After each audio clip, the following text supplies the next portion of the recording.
ವಿಷ ವಿಷ, ಅದು ಅಂತಿದ್ದ ವಿಷ ಅಲ್ಲ, ಇದು ಕಾರ್ಕೋಟಕ ವಿಷ.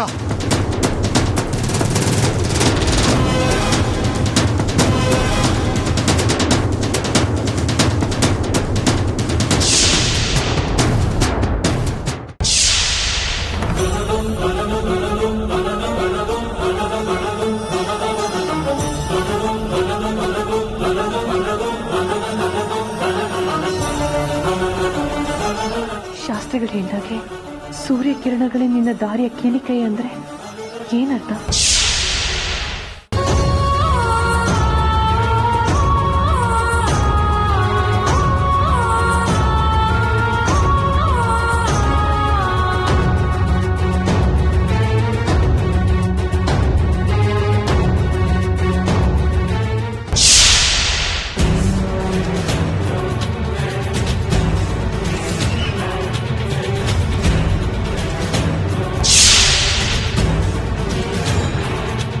ಇದೇನಿದು? ಮತ್ತೆ ನಮ್ಮನ್ನ ಯಾರೋ ತಡಿತಾ ಇದ್ದಾರಲ್ಲ?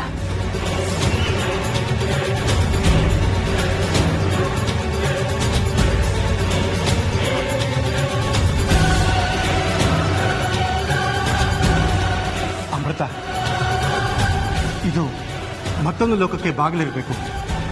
ಅದಕ್ಕೆ ನಮ್ಮನ್ನ ಮುಂದಕ್ಕೆ ಹೋಗಕ್ಕೆ ಬಿಡದೆ ತಡಿತಾ ಇದೆ.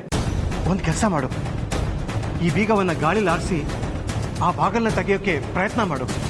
ಗಾಳಿಲಿ ತಿರುಗ್ಸಮ್ಮ, ತಿರುಗ್ಸು.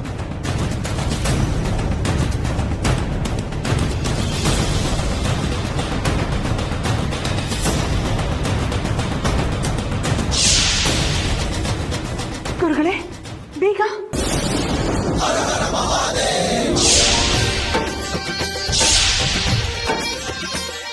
ಅಮೃತ, ಮತ್ತೊಂದು ಲೋಕದ ಬಾಗಿಲು ನಮಗೋಸ್ಕರ ತೆಗಿತಮ್ಮ, ತೆಗಿತು. ನಡಿ ಹೋಗೋಣ, ನಡಿ.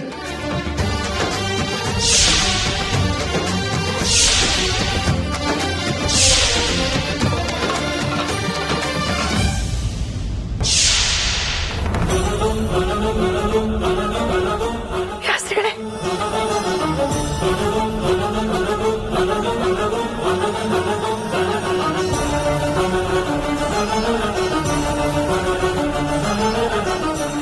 ಅಮೃತ ನರಕಲೋಕವನ್ನ ಯಶಸ್ವಿಯಾಗಿ ದಾಟ್ಬಿಟ್ಟಿದ್ದಾಳೆ ತಾಯಿ. ಅವಳ ಸಾಮರ್ಥ್ಯದ ಬಗ್ಗೆ ಅನುಮಾನ ಪಟ್ಟಿದ್ರಿ ಅಲ್ವಾ? ನೋಡಿದ್ರ, ಸಾಮಾನ್ಯ ಗೃಹಿಣಿಯ ಭಕ್ತಿಯ ಶಕ್ತಿ ಎಂಥದ್ದು ಅನ್ನೋದರ ಅರಿವು ನಿಮಗೀಗ ಆಗಿರ್ಬೇಕಲ್ವೇ?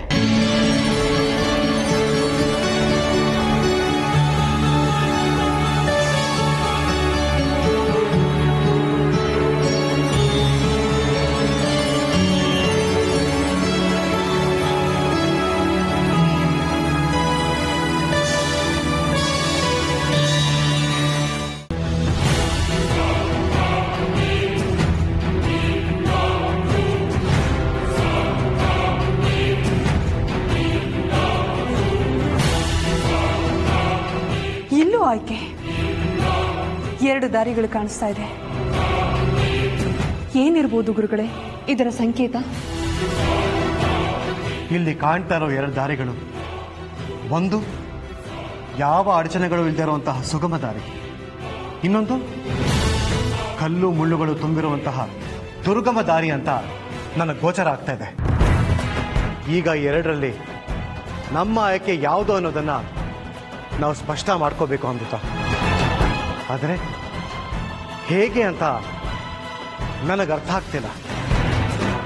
ಯಾವ ಹಾದಿ ಆಯ್ಕೆ ಮಾಡಿದ್ರೆ ಉತ್ತಮ ಅನ್ನೋ ಗೊಂದಲ ನನಗೆ ಬಗೆಹರಿತಾ ಇಲ್ಲ. ಮತ್ತೆ ಈಗ ಏನ್ ಮಾಡೋದು? ನೀವು ಹಿರಿಯರು, ಅನುಭವಿಗಳು. ನಿಮ್ಮ ಆಜ್ಞೆ ನನ್ನ ಪಾಲಿಗೆ ಆಶೀರ್ವಾದ. ನಿಮ್ಮ ವಿವೇಚನೆಯಂತೆ ಒಂದು ದಾರಿನ ಆಯ್ಕೆ ಮಾಡ್ಕೊಳ್ಳಿ, ಹಾಗೆ ಮುಂದುವರಿಯೋಣ. ಇಲ್ಲಿವರೆಗಿನ ಅನುಭವ ನೋಡ್ತಾ ಇದ್ರೆ ನರಕ ಲೋಕದಲ್ಲಿ ಆರಂಭದಲ್ಲಿ ಎಲ್ಲ ಸುಗಮವಾಗೇ ಇತ್ತು. ಹೋಗ್ತಾ ಹೋಗ್ತಾ ಎಲ್ಲ ದುರ್ಗಮ ಆಯಿತು. ಇದನ್ನ ಆಧಾರವಾಗಿಟ್ಕೊಂಡ್ರೆ ಸುಲಭದ ದಾರಿಯನ್ನೇ ಆಯ್ಕೆ ಮಾಡೋದು ಒಳ್ಳೇದು ಅಂತ ನಂಗೆ ಅನ್ಸುತ್ತೆ. ಹೋಗ್ತಾ ಹೋಗ್ತಾ ಏನೇನು ಅನುಭವಗಳಾಗುತ್ತೋ ನೋಡೋಣ. ಅಮೃತ, ನಿನಗೊಪ್ಪಿಗೆನಾ? ಇಲ್ಲಿ ನನ್ನ ಒಪ್ಪಿಗೆಗಿಂತ ನಿಮ್ಮ ಅನುಭವ ಮುಖ್ಯ. ನೀವು ಹೇಳಿದ ಥರನೇ ಆಗಲಿ. ಬನ್ನಿ, ಈ ಸುಗಮವಾದ ದಾರಿನ ಆಯ್ಕೆ ಮಾಡಿಕೊಂಡು ಮುಂದೆ ಹೋಗೋಣ. ನಡಿ.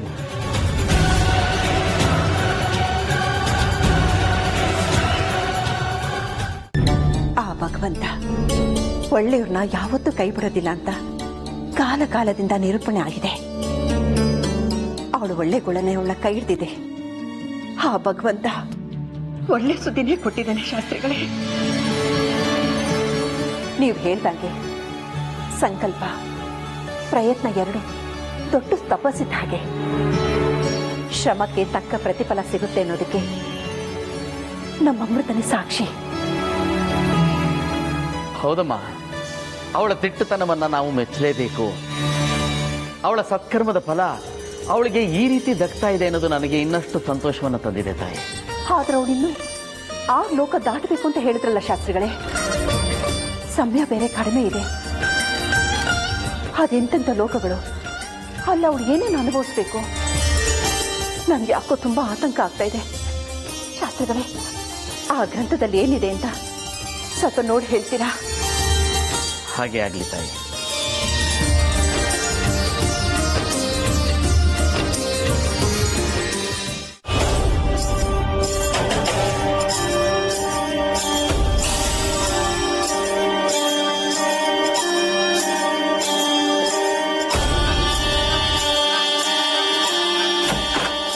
ಏನಾಯ್ತಮ್ಮ?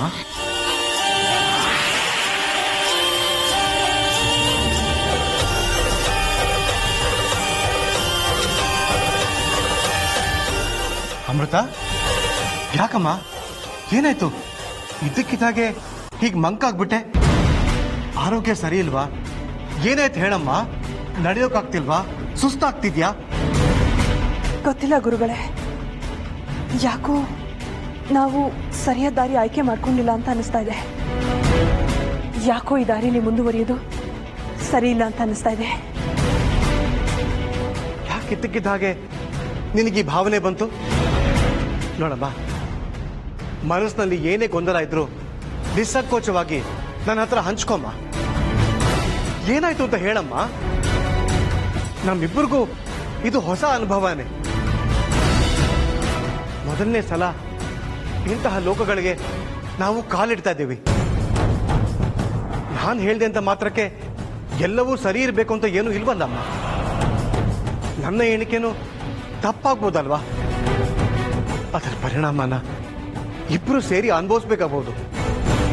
ಮತ್ತೆ ಯಾವ್ದಾರ ಅನಾಹುತಕ್ಕೆ ನಾವು ಸಿಕ್ಕಾಕೋಬಹುದು. ಅದಾಗೋದಕ್ಕೆ ಮುಂಚೆ ನಿನ್ ಮನಸ್ಸಿಗೆ ಏನಾಗ್ತಿದ್ಯೋ, ಏನ್ ಅನ್ನಿಸ್ತಾ ಇದೆಯೋ ಅದನ್ನ ಧೈರ್ಯವಾಗಿ ಹಂಚ್ಕೊಮ್ಮ. ಹೇಳು, ನಿನ್ನ ಅನುಮಾನಗಳು ಏನು?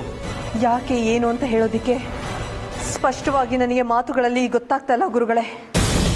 ಆದರೆ ನನ್ನ ಅಂತರಾಳಕ್ಕೆ ಮಾತ್ರ ಇದು ತಪ್ಪು ಅನ್ನೋ ಬಲವಾದ ಸೂಚನೆಯನ್ನ ಕೊಡ್ತಾ ಇದೆ. ಮೊದಲ ಲೋಕದಲ್ಲಿ ಆರಂಭ ಸುಲಭವಾಗಿತ್ತು, ನಿಜ. ಆದರೆ ಹೇಳಿ ಕೇಳಿ ಇದು ಹೋರಾಟದ ಆದಿ. ಒಂದು ಉದಾಹರಣೆನ ನಾವು ಎಲ್ಲ ಲೋಕಕ್ಕೂ ಅನ್ವಯಿಸ್ಕೊಳ್ಳೋದು ತಪ್ಪು ಅಂತ ಅನ್ಸುತ್ತೆ. ಒಂದೊಂದು ಲೋಕನ ವಿಭಿನ್ನ ಅಂತ ನೀವು ಹೇಳಿದ್ರಿ ಅಲ್ವಾ? ಬೇಕು ಅಂತಾನೆ, ನಮಗೆ ದಾರಿ ತಪ್ಪಿಸೋದಿಕ್ಕೆ ಅಂತಾನೆ ಈ ಎರಡು ಆಯ್ಕೆಗಳನ್ನ ಕೊಟ್ಟಿರ್ಬೋದಲ್ವಾ? ನಮ್ಮ ದಿಟ್ಟತೆನ ಪರೀಕ್ಷೆ ಮಾಡೋದಿಕ್ಕೆ, ಆಮಿಷನ ಒಡ್ಡೋದಿಕ್ಕೆ ಸುಲಭವಾದ ದಾರಿನ ಕೊಟ್ಟಿರ್ಬೋದಲ್ವಾ? ಯಾವುದಕ್ಕೂ ಮುಂದೆ ಒಂದು ಹೆಜ್ಜೆ ಇಡೋದಕ್ಕಿಂತ ಮುಂಚೆ ಪರೀಕ್ಷೆ ಮಾಡಿ.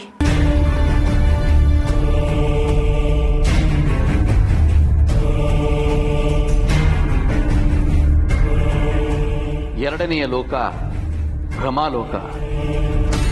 ಇಲ್ಲಿ ಕಾಣೋದೆಲ್ಲ ನಿಜವೂ ಆಗಬಹುದು, ಭ್ರಮೆಯೂ ಆಗಬಹುದು.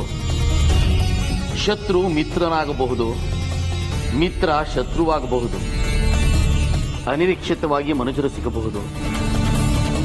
ಪ್ರಯಾಣಕ್ಕೆ ಹೊಸ ತಿರುವನ್ನು ಕೊಡಬಹುದು. ದಾಟದವರು ವಿರಳ, ಮರಣಕ್ಕೆ ಬಲಿಯಾದವರು ಬಹಳ.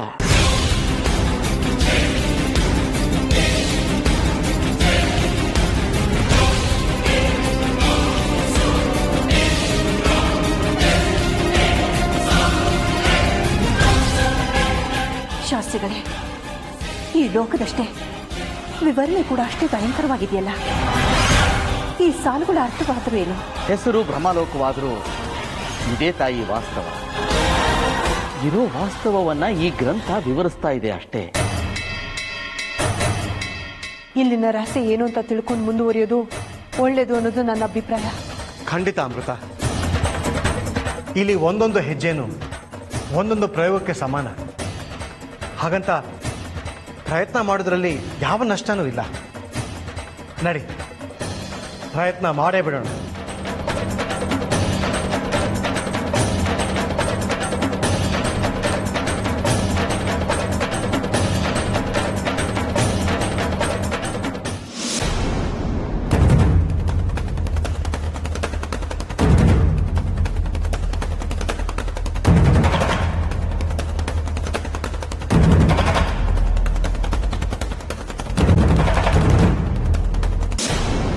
ಭ್ರಮೆ ಅನ್ನೋದು ಒಂದು ವಿಚಿತ್ರವಾದ ಸೆಳೆತ ಇರುವಂತಹ ಒಂದು ಸ್ಥಿತಿ.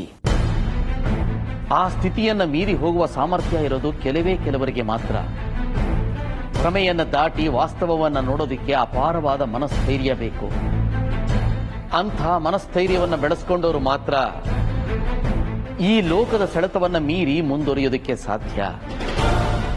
ಹಾಗಾದವರು ಮಾತ್ರ ಬದುಕುಳಿತಾರೆ. ಇಲ್ಲವಾದವರು ಭ್ರಮಾಲೋಕದ ಸುಳಿಯಲ್ಲಿ ಸಿಲುಕಿ ಅತಂತ್ರವಾಗಿ ಅಲದಾಡ್ತಾರೆ ಅನ್ನೋದು ಈ ಮಾತಿನ ಸಾರಾಂಶ ತಾಯಿ. ಅಯ್ಯೋ ದೇವ್ರೇ, ಏನಪ್ಪ ಇದೆಲ್ಲ? ಎಲ್ಲ ಅಯೋಮಯವಾಗಿದೆಯಲ್ಲ. ಇಲ್ಲಿ ಮಿತ್ರರು ಶತ್ರುಗಳಾಗ್ತಾರೆ ಅಂತ ಇದೆ. ಅಲ್ಲಿರೋದು ಇಬ್ರೇ, ವಾಸುದೇವ, ಅಮೃತ. ಅಂದರೆ ಆ ಲೋಕದಲ್ಲಿ ಅವರಿಬ್ರು ಶತ್ರುಗಳಾಗ್ತಾರ.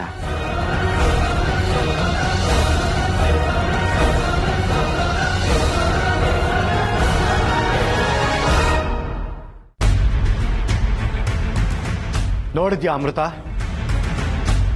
ನಿನ್ನ ಊಹೆ ಸರಿಯಾಗೇ ಇದೆ. ಹೆಸರೇ ಸೂಚಿಸುವಂತೆ ಈ ಲೋಕ ಭ್ರಮೆಯನ್ನು ಸೃಷ್ಟಿ ಮಾಡೋ ಲೋಕ ತರ ಕಾಣ್ತಾ ಇದೆ. ಕಣ್ಣಿಗೆ ಕಾಣಿಸೋದು ಸತ್ಯ ಅಲ್ಲ, ಆ ಸತ್ಯವನ್ನು ಮೀರಿದ ಇನ್ನೊಂದು ಸತ್ಯ ಇದೆ ಅನ್ನೋದನ್ನ ಮನಸ್ಸಲ್ಲಿಟ್ಕೊಂಡು ನಾವು ಮುಂದೆ ಹೆಜ್ಜೆ ಇಡಬೇಕು. ದೃಷ್ಟಿಗೆ ಮೀರಿದ ದೃಷ್ಟಿಕೋನವನ್ನ ಇಟ್ಕೊಂಡು ಮುಂದೆ ಸಾಗಬೇಕು ಅನ್ನೋದನ್ನ ಒಂದು ಉದಾಹರಣೆಯ ಮೂಲಕ ಈ ಲೋಕ ನಮಗೆ ಸಾಬೀತು ಮಾಡಿದೆ. ಯಾವುದಕ್ಕೂ ಮೈಯೆಲ್ಲ ಕಣ್ಣಾಗಿರಬೇಕು. ನಡಿ.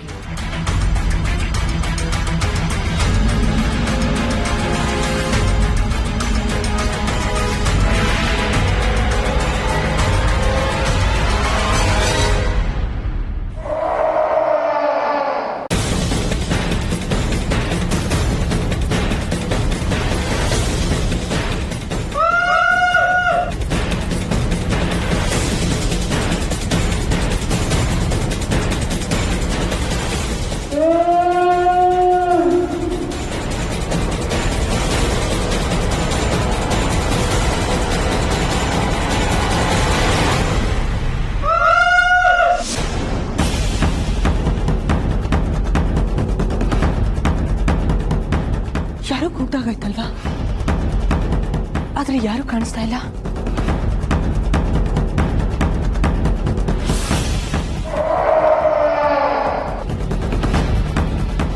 ಏನಿದು? ಏನಾಗ್ತಾ ಇದೆ ಇಲ್ಲಿ? ಯಾರೋ ಕೂಗ್ದಾಗ ಕೇಳಿಸುತ್ತೆ, ಆದ್ರೆ ಯಾರು ಕಾಣಿಸಲ್ಲ.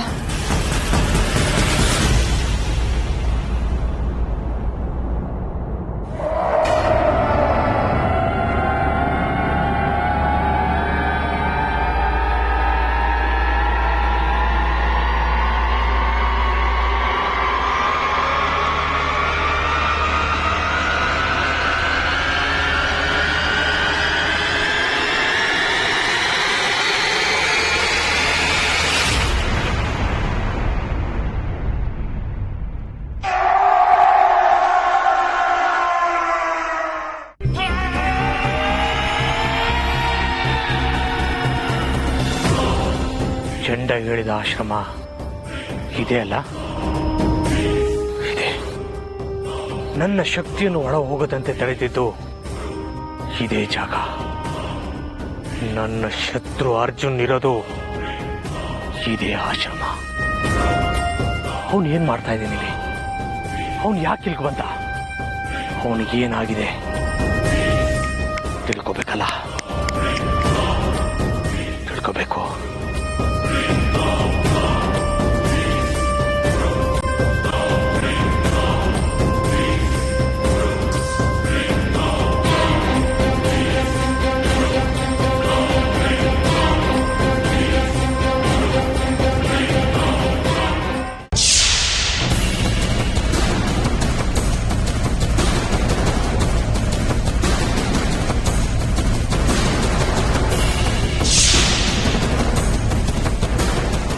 ಏನಿದು? ನನ್ನಂತ ಶಕ್ತಿಶಾಲಿಯಾದ ಮಾಂತ್ರಿಕನನ್ನೇ ಯಾವುದೋ ಶಕ್ತಿ ತಡಿತಾ ಇದೆ ಅಂದ್ರೆ ಇಲ್ಲಿ ಏನೋ ನಿಗೂಢ ಇದೆ. ಯಾವುದೋ ಬಲವಾದ ರಹಸ್ಯ ಇಲ್ಲಿ ಅಡಗಿದೆ. ಏನೋ ಒನ್ನಾರ ನಡೀತಾ ಇದೆ. ಏನ್ ಮಾಡ್ಲಿ? ಹೇಗ್ ಒಳಗೆ ಹೋಗ್ಲಿ?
ಯಾಕೆ ಮಗಳೇ, ಏನಾಯ್ತು? ಯಾಕೆ ನಿಂತ್ಬಿಟ್ಟೆ? ಗುರುಗಳೇ, ಯಾರು ನನ್ನ ಹಿಂಬಾಲಿಸಿದಾಗ ಅನ್ನಿಸ್ತು. ನನ್ನ ಮೇಲೆ ಕತ್ತಿಯಿಂದ ದಾಳಿ ಮಾಡೋದಕ್ಕೆ ಪ್ರಯತ್ನ ಪಟ್ಟಾಗ ಅನ್ನಿಸ್ತು. ಈಗ ನೋಡಿದ್ರೆ ಯಾರೂ ಇಲ್ಲ. ಬಹುಶಃ ಇದು ಈ ಲೋಕ ಓಡ್ತಿರೋ ಇನ್ನೊಂದು ಪರೀಕ್ಷೆಯ ಭಾಗ ಅಂತ ಅನ್ಸತ್ತೆ.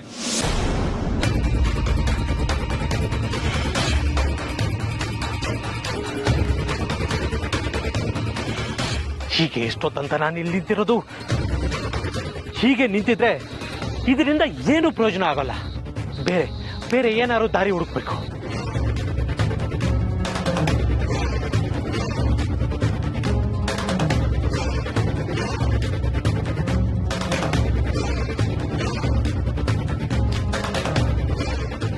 ನನ್ನ ಶಕ್ತಿಯನ್ನು ಹೊತ್ತು ಆಶ್ರಮದೊಳಗೋಗ್ಬೇಕಾದ್ರೆ ಅಸಾಧ್ಯವಾದ ಮಾತು. ಒಳಗೋಗ್ಬೇಕಂದ್ರೆ ನನ್ನ ಮಂತ್ರ ಶಕ್ತಿಗಳನ್ನು ತ್ಯಜಿಸಿ ನಾನೊಬ್ಬ ಸಾಮಾನ್ಯ ಮನುಷ್ಯನಾಗಿ ಹೋಗ್ಬೇಕಾಗುತ್ತೆ. ಒಳಗೆ ಏನ್ ನಡೀತಾ ಇದೆ ಅಂತ ತಿಳ್ಕೋಬೇಕಾದ್ರೆ ನಾನು ಸಾಮಾನ್ಯ ಮನುಷ್ಯನಾಗದೆ ವಿಧಿ ಇಲ್ಲ.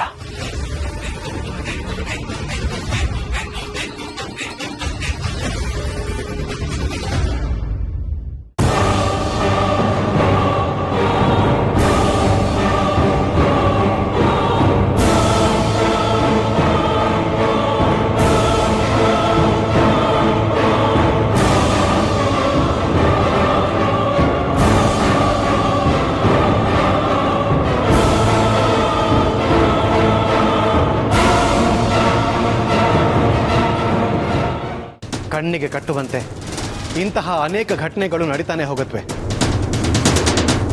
ನಾವದಕ್ಕೆ ಬಲಿಯಾಗಬಾರ್ದು. ಹೇಳಿ ಕೇಳಿ, ಇದು ಭ್ರಮಾಲೋಕ. ಇಲ್ಲ ಗುರುಗಳೇ, ನನಗೆ ಸ್ಪಷ್ಟವಾಗಿ ನೆನಪಿದೆ. ಒಬ್ಬ ಮನುಷ್ಯ ಕತ್ತಿ ಹಿಡಿದು ನನ್ನ ಹತ್ರ ಬರ್ತಾ ಇದ್ದಿದ್ದ ನೆರಳನ್ನ ನಾನು ನೋಡಿದೆ. ನಾನದು ಭ್ರಮೆ ಅಲ್ಲ, ನಾನು ನೋಡಿದ ಸತ್ಯ. ಅದೇ ಈ ಲೋಕದ ಸತ್ಯ ಮಗು.